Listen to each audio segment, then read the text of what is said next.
কোন শিবিরে কে রয়েছে?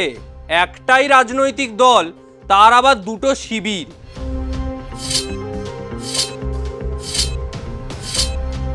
আমাকে যেন তেন প্রকারেণ একটা অন্তত পদে থাকতে হবে।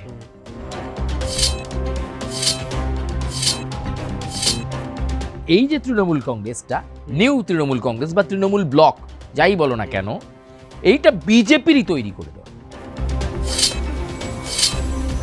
নমস্কার, আপনাদের সবাইকে স্বাগত জানাচ্ছি অ্যাকশন রিয়াকশানে। আজকে নতুন একটা ভিডিও নিয়ে চলে এসেছি আপনাদের সামনে। বর্তমান সময়ে দাঁড়িয়ে বঙ্গ রাজনীতির সব থেকে চর্চিত বিষয় এবং চর্চার কেন্দ্রবিন্দুতে বলা যায় কি, তৃণমূল কটা ভাগে ভেঙে যাচ্ছে একের পর এক। কোন শিবিরে কে রয়েছে? একটাই রাজনৈতিক দল, তার আবার দুটো শিবির। একদিকে কালীঘাট তৃণমূল এবং অন্যদিকে ঋতব্রত তৃণমূল বা আসল তৃণমূল।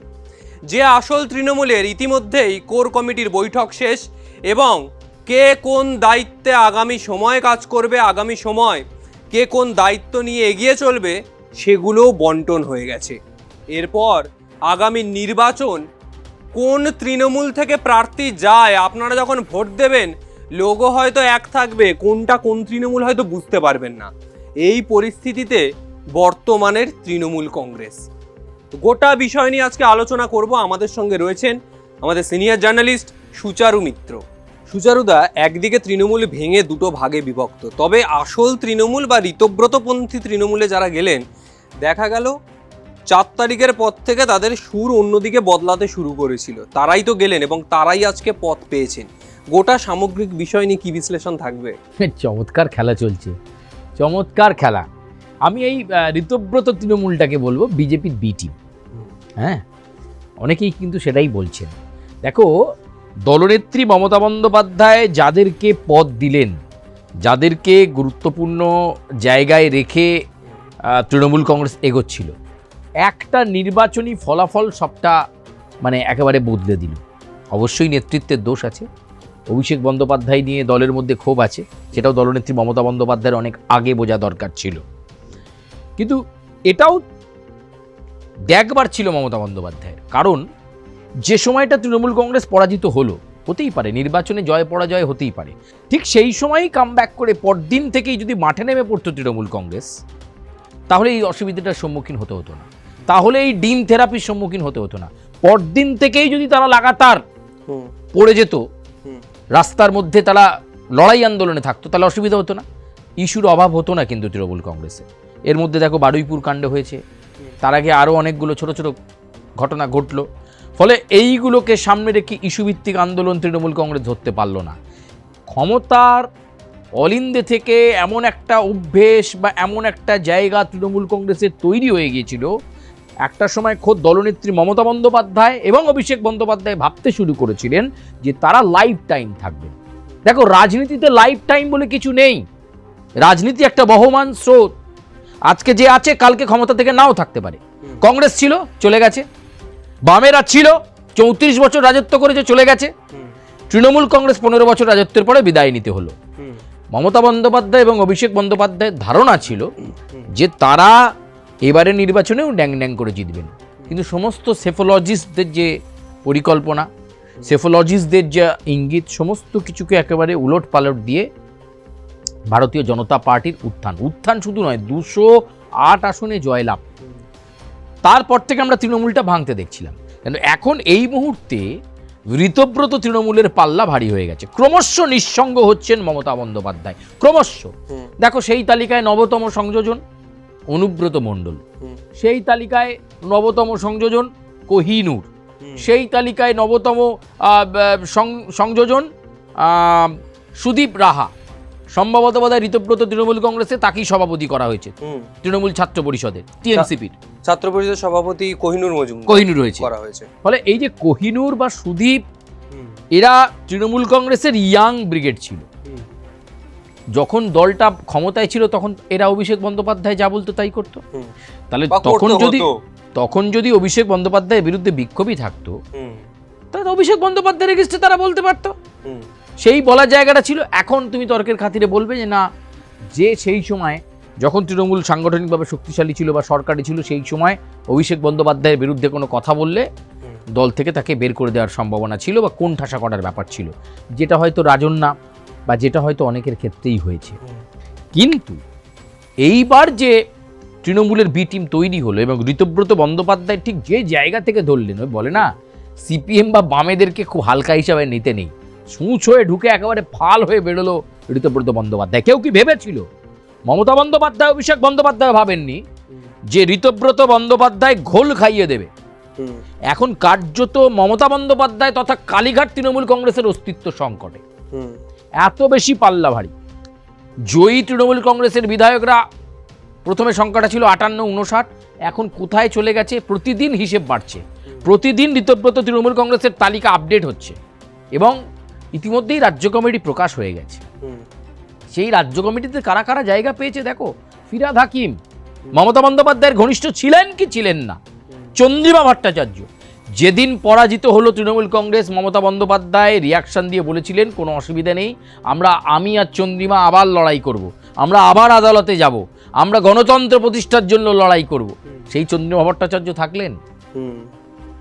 আসলে দুটো ফ্যাক্টর এখানে কাজ করেছে যারা ঋতব্রত তৃণমূলে চলে গেলেন। এক, রাস্তায় বেরোলে মান সম্মান চলে যাবে না তো, ডিম থেরাপি খেতে হবে না তো। দুই, আমাকে যেন তেন প্রকারেণ একটা অন্তত পদে থাকতে হবে। অনেকেই বুঝেছেন, আমার ধারণা মমতা বন্দ্যোপাধ্যায়ের 4-5টা আরও নিঃসঙ্গ হবে।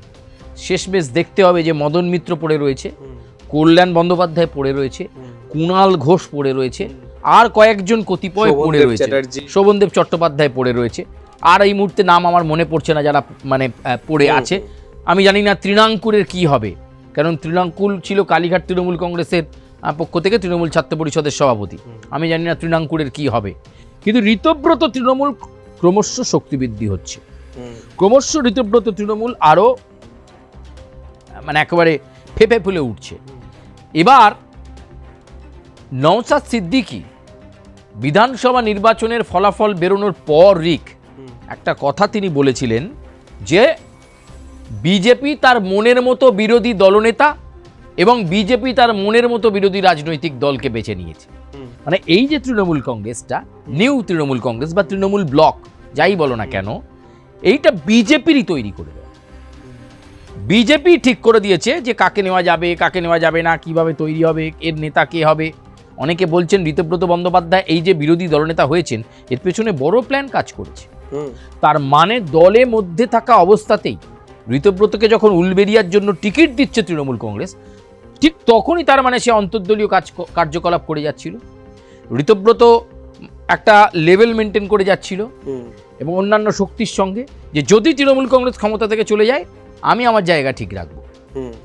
তা না হলে তো এটা একদিন দুদিনে হয়নি নিশ্চয়ই। তাহলে দলের মধ্যেই পুরনো নেতৃত্ব, যাদেরকে মমতা বন্দ্যোপাধ্যায় চোখ বন্ধ করে বিশ্বাস করতেন, চন্দ্রিমা ভট্টাচার্যকে চোখ বন্ধ করে আবার টিকিট দিয়েছিলেন, অনুব্রত মণ্ডলকে জেল থেকে বেরোনোর পরেও তিনি কোর কমিটিতে রেখে দিয়েছিলেন, নিশ্চয়ই কোণঠাসা করে দেননি। কিন্তু তারপরেও মমতা বন্দ্যোপাধ্যায় যাদেরকে বিশ্বাস করলেন, শেষবার ফিরহাদ হাকিমকে বলেছিলেন ববি ইউ টু, মানে তুমিও। ফিরহাদ হাকিম কলকাতা পুরসভার মেয়রের পদ ছাড়লেন, তারপর দুদিন খুব জল্পনা চলল, তারপর দেখা গেল বিধানসভায় গিয়ে ঋতব্রতর পাশে বসে পড়লেন। এবং শুধু তাই নয়, যারা তৃণমূলের বিদ্রোহী বিধায়ক, যারা কালীঘাট তৃণমূল থেকে ঋতব্রত তৃণমূলে যোগদান করেছে, সেই সমস্ত বিধায়ক এবং নতুন যারা জিতে এসেছে তৃণমূল কংগ্রেস থেকে, তাদেরকে প্রশিক্ষণ দিতে শুরু করে দিলেন ফিরহাদ হাকিম। ভাবা যায়, ডানহাত বাঁহাত বলা হতো ববি অরূপ, তারা দুজনেই এখন ঋতব্রত তৃণমূলে। ফলে এই জায়গাটাই এইখানে এই মুহূর্তে দাঁড়িয়ে এই যে নতুন রাজ্য কমিটি হয়েছে, সেখানে আমরা দেখতে পাচ্ছি অরূপ রায় তৃণমূল কংগ্রেসের আমলে সবসময় মন্ত্রী থেকেছেন এবং অরূপ রায়ের হাতে তৃণমূল কংগ্রেস যখন ক্ষমতায় ছিল একটা অসম্ভব ক্ষমতা দেয়া ছিল, অসম্ভব দাম্ভিক একটা মানুষ। আমি নিজে হাওড়া জেলার, আমি জানি, তোমাকে খুব গুরুত্ব সহকারে এটা বলছি। অরূপ রায়কে অ্যাপয়েন্টমেন্ট নিতে গেলে সাধারণ মানুষ পেত না, তিনি মন্ত্রী বিধায়ক হিসাবে এমন তার ভাব ছিল। এমনকি হাওড়া জেলা তৃণমূল কংগ্রেসের অনেক নেতৃত্বের সঙ্গে অরূপ রায়ের সম্পর্ক অত্যন্ত খারাপ ছিল। ঔদ্ধত্য এমন তাহলে তিনি পর্যায়ে সেখানেও ক্ষমতা লাভ করেছেন। আবার ঋতব্রত তৃণমূলে এসে বোধহয় চেয়ারম্যান বা কিছু একটা হয়েছেন, দলের শীর্ষ পদে রয়েছেন। ঋতব্রত বন্দ্যোপাধ্যায় তাকে সিনিয়র লিডার হিসাবে অরূপ রায়কে দায়িত্ব দিয়েছে। তাহলে এই তৃণমূল বনাম তৃণমূলের যে লড়াই, বিধানসভার অল ইন্ডিয়া দাঁড়িয়ে কুণাল ঘোষ বললেন দুর্নীতির জন্য, প্রাতিষ্ঠানিক দুর্নীতির জন্য তৃণমূল কংগ্রেস বিদায় নিয়েছে, ঠিক কথা। তৃণমূল কংগ্রেসের যে সমস্ত নেতাকে কর্মীকে মার খেতে হচ্ছে, ডিম ছোঁড়া খেতে হচ্ছে, তাহলে যারা ঋতব্রত তৃণমূলে গেছে তাদের বিরুদ্ধেও তদন্ত করা হোক, তাদের বিরুদ্ধে কি দুর্নীতি রয়েছে তদন্ত করে দেখা হোক, তাদেরকেও কেন তারা ডিম খাবে না, কেন তারা মার খাবে না, এই প্রশ্ন কিন্তু কুণাল ঘোষ তুললেন দলীয় আনুগত্যকে সামনে রেখে। ফলে এই মুহূর্তে এই যে অবস্থা, বিশেষ করে দেখো বীরভূম, সেখানে তৃণমূলের আশ্চর্য ধস, এবং জগন্নাথ চট্টোপাধ্যায় ভারতীয় জনতা পার্টির বিধায়ক হিসাবে সিউড়ি বিধানসভা কেন্দ্র থেকে জিতে এলেন। শুধু তাই নয়, এই সমস্ত কেন্দ্র ভাবাই যেত না ভারতীয় জনতা পার্টি জিতবে। বীরভূম মানে অনুব্রত মণ্ডলের গড়, কাজল শেখের গড়, সেই বীরভূমে দুর্মুষ অনুব্রত মণ্ডল কয়েকদিন জল মাপলেন, পরাজয়ের পর ভাবলেন কি করবেন কি করবেন না। তিনি যখন দেখলেন আস্তে আস্তে তার প্রিয় নেত্রী, প্রিয় দিদি মমতা বন্দ্যোপাধ্যায়ের চারপাশ ফাঁকা হতে শুরু করেছে, মমতা বন্দ্যোপাধ্যায়ের কথায় বেঈমান বিশ্বাসঘাতকরা সরে যেতে শুরু করেছে, অনুব্রতও তখন কিন্তু সেই তালিকায় নাম লিখিয়ে দিলেন, এবং তিনিও ঋতব্রত তৃণমূলের দিকে ঝুঁকে পড়লেন। ফলে নিঃসন্দেহে এই মুহূর্তে কিন্তু কালীঘাট তৃণমূলের পারফর্ম করা, রাজনীতিবিদ হিসাবে যারা আছেন তারা নিশ্চয়ই এর ভালো ব্যাখ্যা দিতে পারবেন, কিন্তু মমতা বন্দ্যোপাধ্যায়ের পক্ষে একা মাঠে নেমে ওই কল্যাণ বা মদন মিত্র এদেরকে নিয়ে জোরালো আন্দোলন করা খুব কঠিন রিক। গত কয়েকদিন আগে মিছিল ছিল, তুমি দেখেছো মিছিলে কি অবস্থা হয়েছে, সেখানেও বিজেপির লোকেরা পাল্টা বিক্ষোভ দেখিয়েছে, চোর চোর স্লোগান দেখেছে, তৃণমূলের অনেক নেতা কর্মীকে মার খেতে হয়েছে, উপাসনা চৌধুরী তাকে হ্যাকেল করা হয়েছে। এইটাই কিন্তু আগামীতে হবে। কালীঘাট তৃণমূলের পক্ষে সাস্টেন করা খুব মুশকিল, যদিও একটা বাফার জোন ঋতব্রত বন্দ্যোপাধ্যায়রা রেখেছেন। কি বলেছেন যে আমাদের নেত্রী মমতা বন্দ্যোপাধ্যায় তিনি মাথার ওপর আসুক, অসুবিধে নেই, কিন্তু পলিটিক্স থেকে, রাজনীতি থেকে অভিষেক বন্দ্যোপাধ্যায়কে রিজেক্ট করে দিতে হবে। ঋতব্রত বন্দ্যোপাধ্যায় বলেছে কে অভিষেক, অথচ এই অভিষেক বন্দ্যোপাধ্যায়ের হাত ধরেই ঋতব্রতর উত্থান। শুধু তাই নয়, দলের শ্রমিক সংগঠনের সভাপতি হওয়া ঋতব্রতর হাত ধরেই, ঋতব্রতকে অভিষেক বন্দ্যোপাধ্যায়ের হাত ধরে, অভিষেক বন্দ্যোপাধ্যায়ের ডান হাত হিসাবে ঋতব্রতকে ভাবা হতো, যে তৃণমূলে যে আনুগত্য প্রমাণ করেছে তার জন্য তাকে রাজ্যসভায় পাঠালো, সেখানেও অভিষেক বন্দ্যোপাধ্যায়। এখন ক্ষমতায় থাকবার জন্য, বিরোধী দলনেতার পদটাকে চেরিশ করবার জন্য অভিষেক বন্দ্যোপাধ্যায়কে পাল্টা আক্রমণ এবং তাকে না চেনার চেষ্টা করছেন ঋতব্রতরা। ফলে এক্ষেত্রে কালীঘাট তৃণমূল কিন্তু আরো ক্ষয়িষ্ণু হবে রিক, আরো কমবে, যত দিন যাবে ততই নিঃসঙ্গ হবেন মমতা বন্দ্যোপাধ্যায়। বয়সটা তার একটা ফ্যাক্টর, ফলে এই বয়সে তার পক্ষে ওইভাবে লড়াই চালিয়ে যাওয়া কতটা সম্ভবপর হবে সেটা হচ্ছে $1 মিলিয়ন প্রশ্ন রিক। এবং তার সঙ্গে তোমাকে বলে রাখি, এই যে অনুব্রত মণ্ডল যিনি একটা সময় বীরভূম ধরে রাখতেন, সেই স্বাদের কেষ্ট দিদিমণি, মাথায় অক্সিজেন পৌঁছয় না। এখন আমি জানি না ঋতব্রত তৃণমূলে যোগদানের পর তার মাথায় অক্সিজেন চোঁচো করে যাচ্ছে হয়তো, কিন্তু এটা ঠিক যে সাংগঠনিকভাবে কিন্তু তৃণমূল, কালীঘাট তৃণমূল একদম দুর্বল হয়ে গেল। আগামীতে মনে হচ্ছে যে শক্তিশালী জায়গায় বিজেপির পছন্দের হলেও সেই জায়গাতে ঋতব্রত বন্দ্যোপাধ্যায়ের তৃণমূল কংগ্রেস কিন্তু একটা আলাদা জায়গা তৈরি করবে। যদিও প্রতীকের লড়াই, দলীয় প্রতীকের লড়াই নিয়ে কোর্টে মামলা চলবে, সে বিষয়ে আমরা ঢুকবো না, ওটা জুডিশিয়ারি।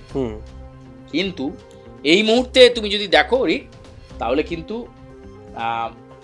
মমতা বন্দ্যোপাধ্যায় আগামী 1 মাসের মধ্যে আরো অনেক পরিচিত, আরো অনেক ঘনিষ্ঠ, মমতা বন্দ্যোপাধ্যায়ের একান্ত আস্থাভাজন বলে পরিচিতদের দেখবেন যে আস্তে আস্তে তারা দূরত্ব বাড়িয়ে চলে যাচ্ছে, মমতা বন্দ্যোপাধ্যায়ের ফোন ধরবে। চন্দ্রিমা ভট্টাচার্য তো শুধু একটা উদাহরণ, আরো এরকম বহু রয়েছে তৃণমূল কংগ্রেসের মধ্যে যারা এই মুহূর্তে ঋতব্রত তৃণমূলের ডাক পাওয়া বা সেখানে সুযোগ পাওয়ার অপেক্ষায় রয়েছে। একদমই, যখন ঋতব্রত তৃণমূলের প্রথম বৈঠক হলো তারপরেই ঋতব্রত জানিয়েছিল যে আমরা মমতা ব্যানার্জিকে চাই, তিনি যদি আসতে চান অবশ্যই আসবেন, মাথার উপরে থাকবেন। কিন্তু অভিষেক বন্দ্যোপাধ্যায় নিয়ে কোনো স্টেটমেন্টই তারা দিচ্ছেন না, অর্থাৎ কোথাও গিয়ে মমতা বন্দ্যোপাধ্যায় বিরোধী বা তৃণমূল বিরোধী নয়, অভিষেক বিরোধী সমস্ত তৃণমূলীরা আজকে ঋতব্রত তৃণমূলে যোগ দিচ্ছে এবং সেটা আগামী সময়েও দেখতে পাওয়া যাবে। তবে আজকের মতো অ্যাকশন রিয়াকশন এখানেই শেষ করছি। ভালো থাকবেন, নজর রাখুন আমাদের ইউটিউব পেজে, ফেসবুক পেজে। আগামী সময়ে বিভিন্ন ধরনের বিষয় নিয়ে অ্যাকশন রিয়াকশানে আমরা প্রতি মুহূর্তে আসব। ভালো থাকবেন, নমস্কার।